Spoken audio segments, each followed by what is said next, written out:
Tsanjararan! First topic, yun, si Manny Pacquiao. Yan. Ito po si Manny Pacquiao. Sabi po dito, Bongbong, Manny, sila po ay magkatuwang, no? Magkasamang iniabot ni President Bongbong Marcos Jr. at dating Senador Manny Pacquiao ang sako-sakong 10 kilo ng bigas sa mga residente sa Barangay Lagaw, General Santos City ngayong Labor Day, May 1. Yeah, mga kaibigan, no, ang ating Pangulo po ay hindi po tumitigil, no, sa paggawa, no.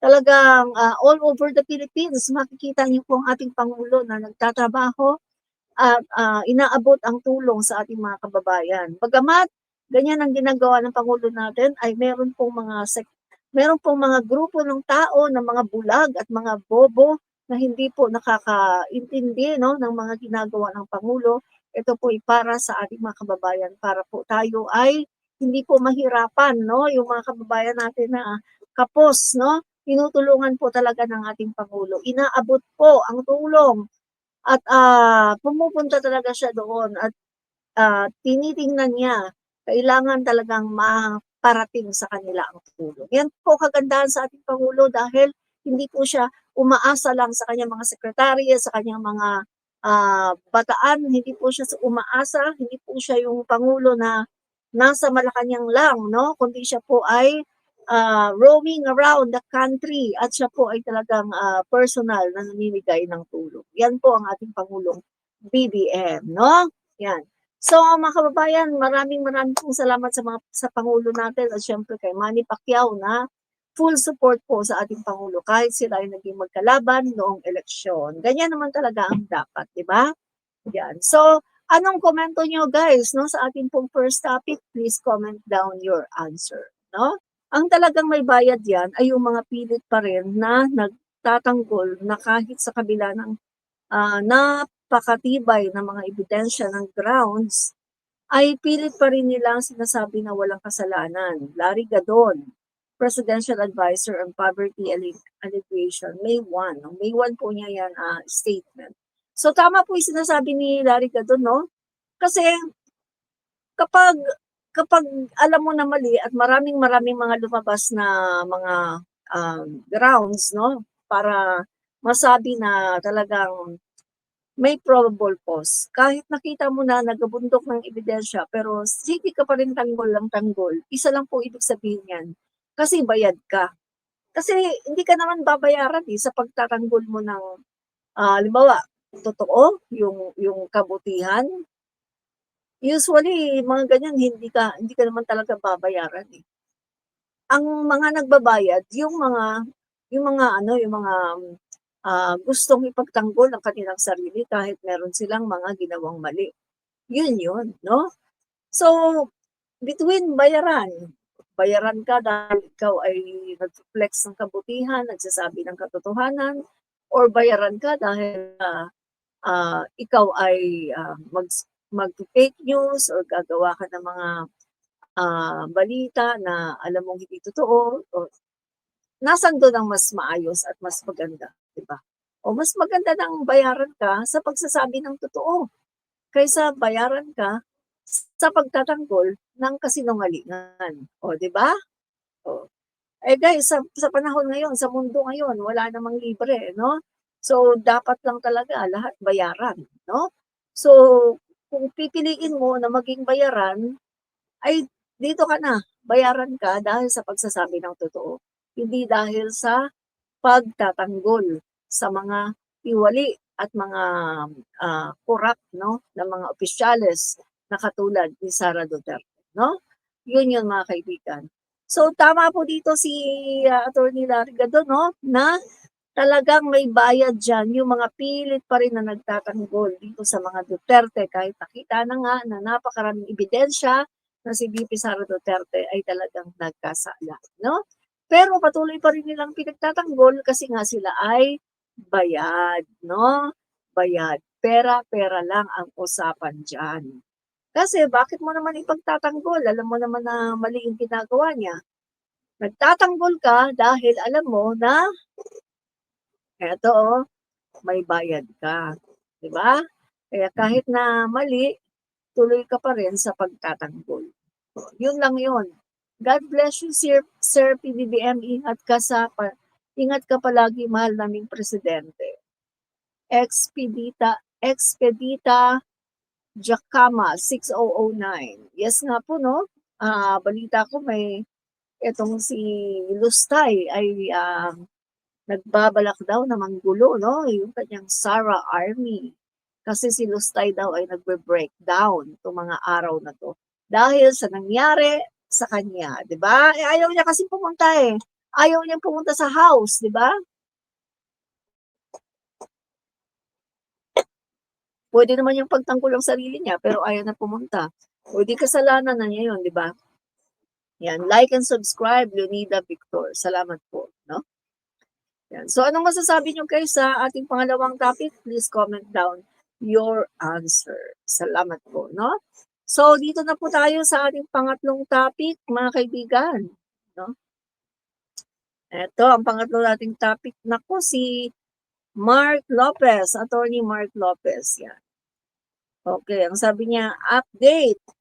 Done visiting my client Manong J. Sonsa sa NBI detention facility sa Muntinlupa.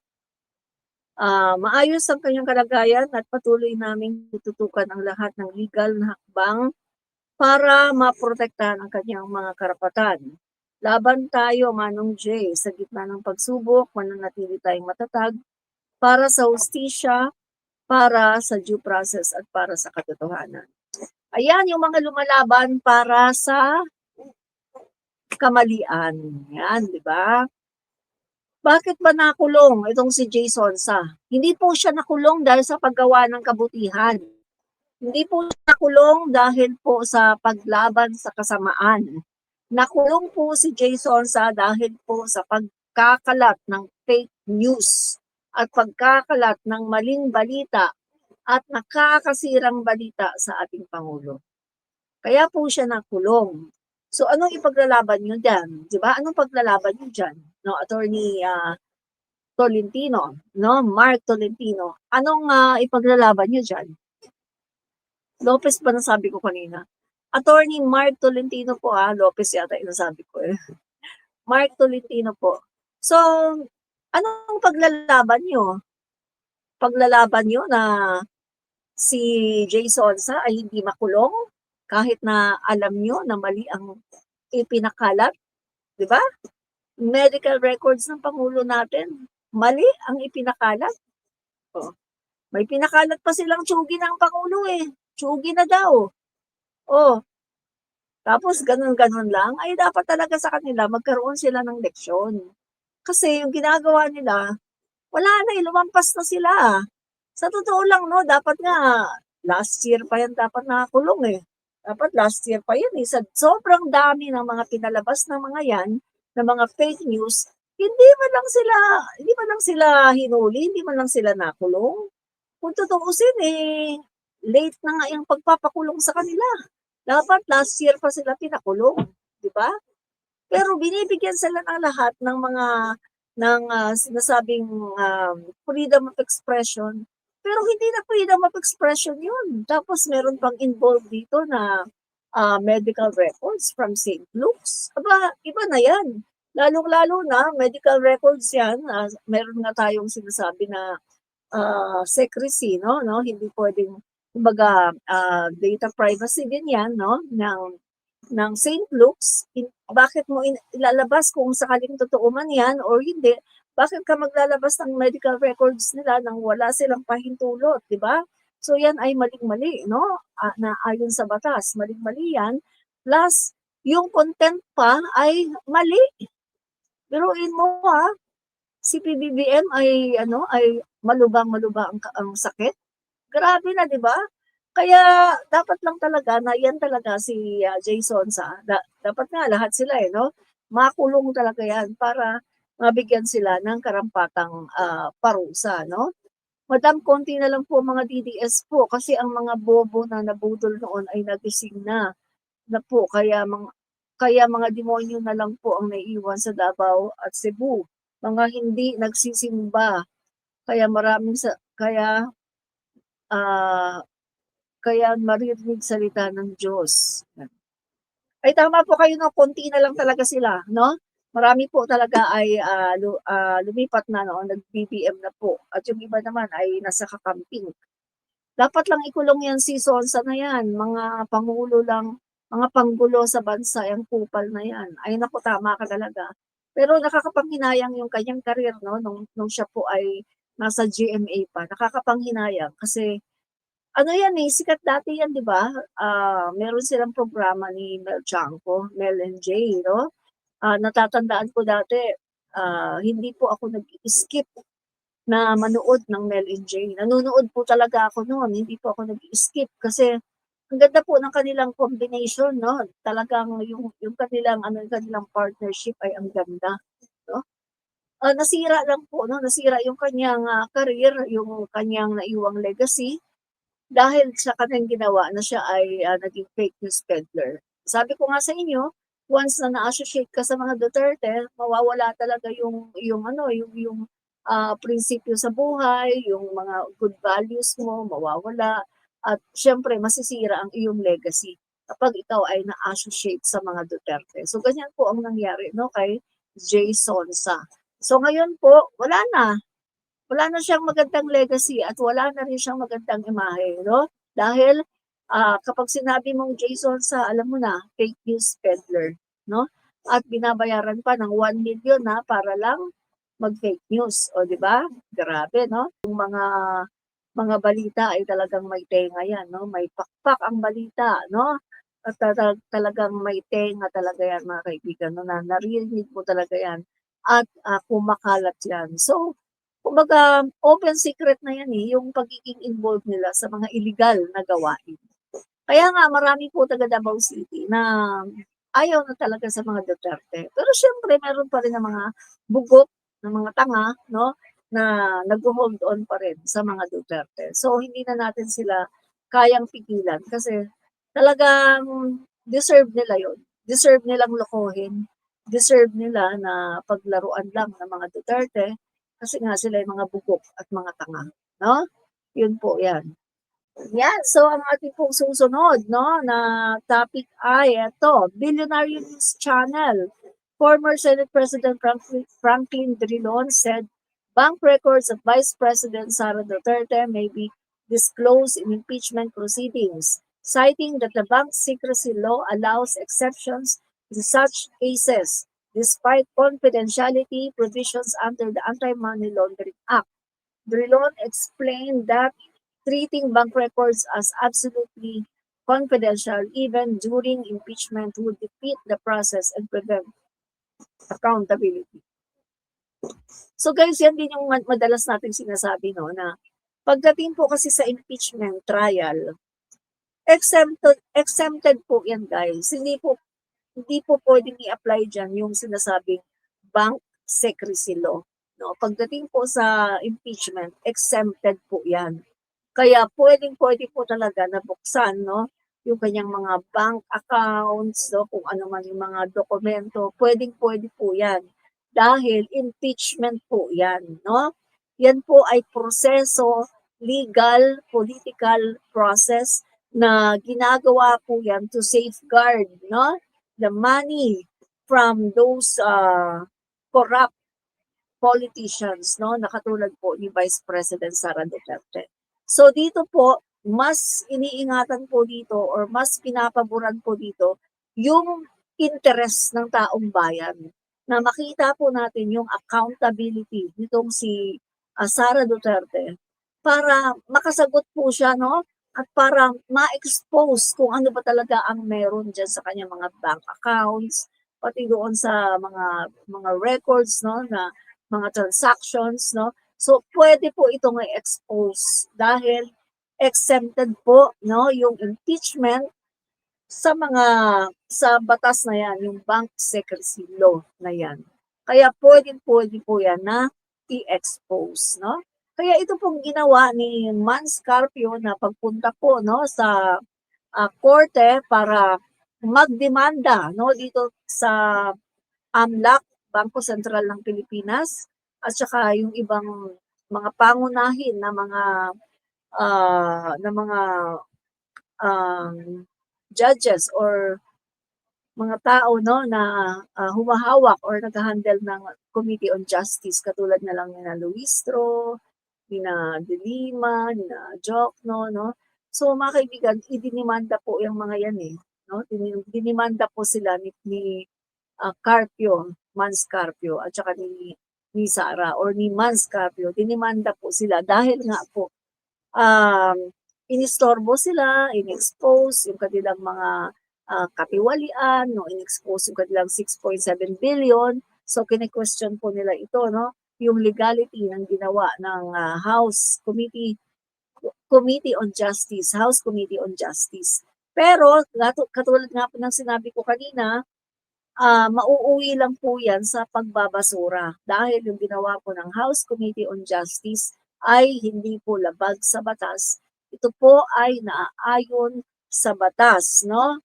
Under po yan sa mga provisions ng impeachment, no? Kasi sa impeachment po, pagdating po sa impeachment, wala pong mga bank secrecy law na tinatawag dahil yan po ay exempted, di ba? So, pwede pong buksan yan, mga kaibigan. So, guys, no, ito po ay expected na. Expected na po natin na more than half no, ng mga kongresista ay susuporta talaga sa impeachment ni Sara Duterte. Unang-una sa lahat, mga kaibigan, ang mga kongresista, karamihan po dyan galit kay Sara. Dahil sa ginawa ni Sara last year, sa ginawa niya na palagi na lang paninira sa House of the Representatives.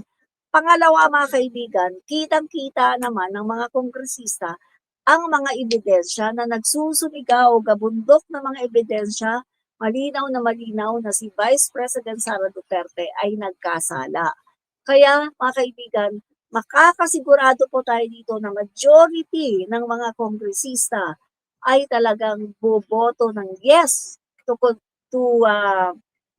impeach Sara Duterte. Kaya mga kaibigan no, sa pagbalik po nila mga guys no, ay natitiyak ko po na more than half no ng mga kongresista ay boboto para i-impeach itong si Sara Duterte. Dahil guys no, hindi naman kailangan ng bayad Hindi man sila kailangang suhulan Kasi nakikita po nila, no? Nakikita nila kung anong ginagawa ng Vice President.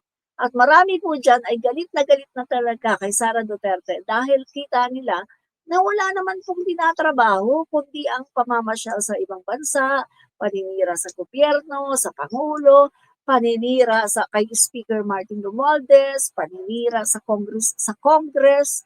So kapag ganyan ang Vice Presidente, wala talagang magkakagusto sa kanya na mga kongresista, kundi yung kanyang mga kapanalig lang, no? So dito mga kaibigan, expect na po natin na si Sara Duterte ay for the second time ay mai-impeach po dito sa House of the Representatives, no? Expect na po natin yan na siya po ay talagang mai-impeach. Dahil wala po kitang-kita po ang mga ebidensya, no? Sa AMLAC, yung AMLAC inamin, na totoo yung sinasabi ni Trillanes. Nakita pa natin yung bank accounts niya, labas-masok ang 6.77 billion. At nakita natin, di ba, yung kanyang salian, 88.5 million something.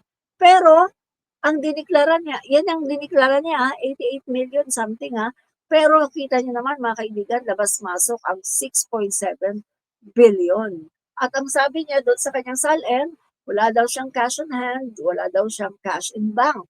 Pero meron siyang 6.7 billion. So ito po ay malinaw na pandaraya, malinaw na panluloko sa sambayan ng Pilipino. So marami pa mga ebidensya mga kaibigan at pinakamalaki dito na ebidensya ay yung galing mismo sa kanyang bibig, yung kanyang pagtitret sa ating Pangulo na ipapatsugi, si Elisa ipapatsugi at saka si dating Speaker Martin Romualdez.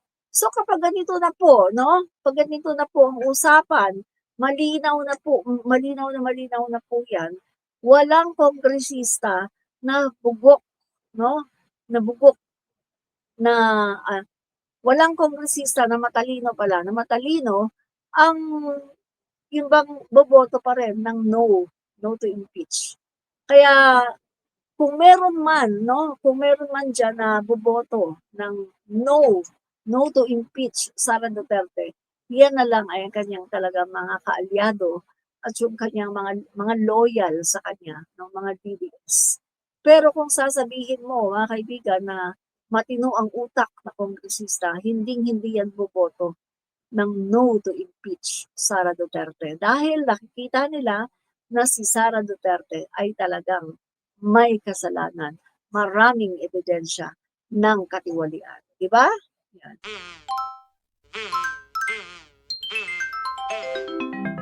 Kakulango.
Puro fake news ang